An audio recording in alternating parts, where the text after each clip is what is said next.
Welcome to Celebrate Pinetop-Lakeside, the podcast for those looking for what to do in the town of Pinetop-Lakeside. From activities to events, our businesses and parks, here is where you can get the information and connect to the resources that will allow you to celebrate the seasons in Pinetop-Lakeside. Hey, it's Rob Hefner here for the town of Pinetop-Lakeside here in Celebrate and talking about all the things you can do, of course. I've got with me again today, Kari. Did I say that right? You did. I'm getting the last name right. I'm so excited. Yeah. So Kari, you. of course, is our hiking mom, and she's out there on Instagram. So we put her link down below. Make sure you're following her because she definitely gives you more content there than you'll get here. But we update here to get people excited and interested in the trails that are out there. So what are we talking about this month? This month, we're talking about the Ice Cave Trail right there in Pinetop-Lakeside.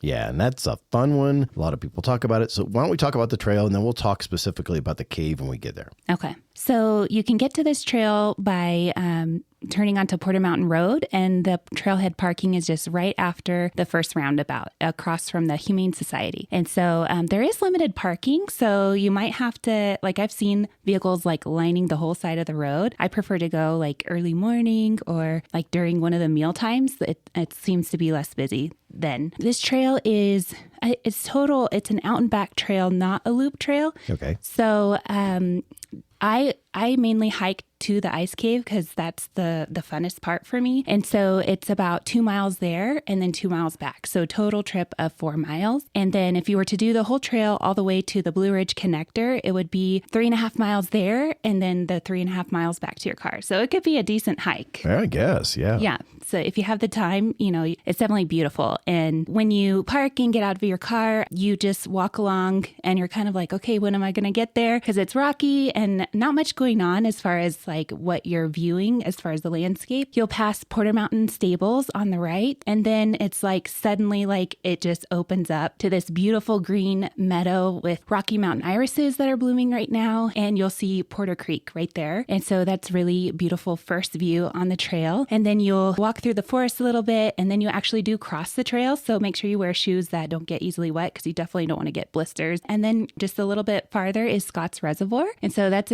a beautiful spot where you're just like walking right along the shore of Scott's Reservoir. And it'll be off to your left, is that? Yes. Would that be right? Okay. Yeah. And that has a lot of opportunity for birding. You'll see ducks and different types of birds like diving into the water and flying around, swimming around and stuff. So that's really beautiful. From there, it does do a steady incline. The trail can get quite rocky in some spots, so be aware of that, but it's worth it. So you'll kind of just keep going along. There's different parts of the trail at this point that have some really neat, huge alligator juniper, and of course the ponderosa pines and some meadows with beautiful wildflowers. Then you finally make it to the Ice Cave Trail. And you do pass a connector trail called Osprey Connector, and I haven't done that one yet. It's on my list. Oh, there we go. Yeah, so but it's on the left, but know that you're on the right track if you pass that and you're almost to the ice cave. Okay, so walking along, going through these rocks and things like that. Do you use a stick or a walking stick or anything like that? I just took my dad hiking and he was like, Kari, why are you not hiking with a stick? You can use it for so many good things. Like you can protect yourself or stabilize when you're climbing. He was like, if you have a snake, you could toss it away from you, to keep safe if it's more dangerous. So he actually just bought me one. Very good. And so, yeah. So I'm like, what have I been doing? Not hiking with a hiking stick. So now I am. Now you are. Yeah. Cool. Yeah. I was going to mention that because, younger, we run around and we don't think about things about falling and stuff like that. The stick actually offers a lot of stability when it comes to, it's funny because you become a tripod and tripods, obviously that's how they use cameras and that's how they're stable. So it's interesting to see how much, and a hiking stick is not a cane. Right. Yeah, it's much larger and for that stability stake and getting up those rocky terrains or down those rocky terrains, it comes into benefit. Definitely. Okay. So we're on the Ice Cave Trail, and then how much further is it to the Ice Cave?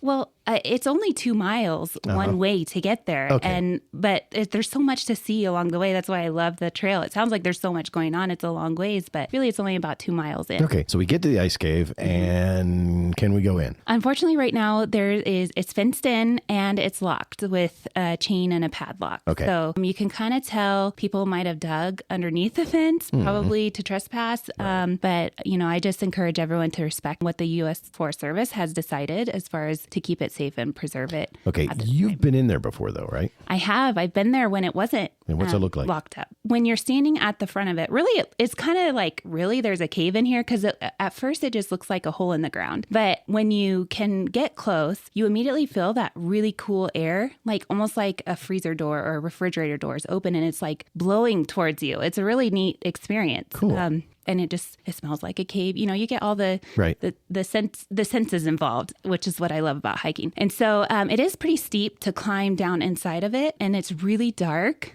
Not surprising, it's a cave, but that's what surprised me when I climbed down in it because I didn't have like a headlamp or anything. And so even a cell phone flashlight will barely make it like to where you can see it. But you can tell once your eyes adjust that it opens up into this like huge room. And so it would be really cool to explore it more, obviously safely. Yep.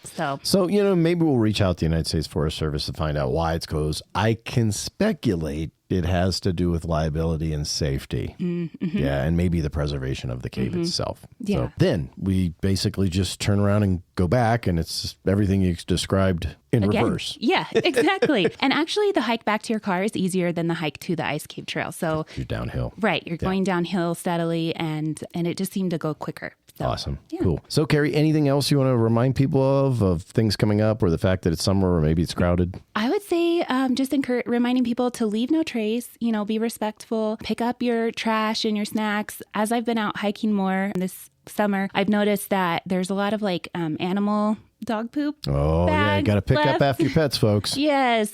So it just detracts from the overall nature, and it can harm the environment for the wildlife. So, it's easy to just have, like I said, like a bag. We all have Walmart grocery bags or whatever, Safeway. And then just keep your trash in there, put it in your backpack, and just throw it away at home. Awesome. Well, thank you very much for your time again, Kari. That's once again Kari Lutch, and she's the hiking mom. Remind everybody all the links are down below, and go out and celebrate.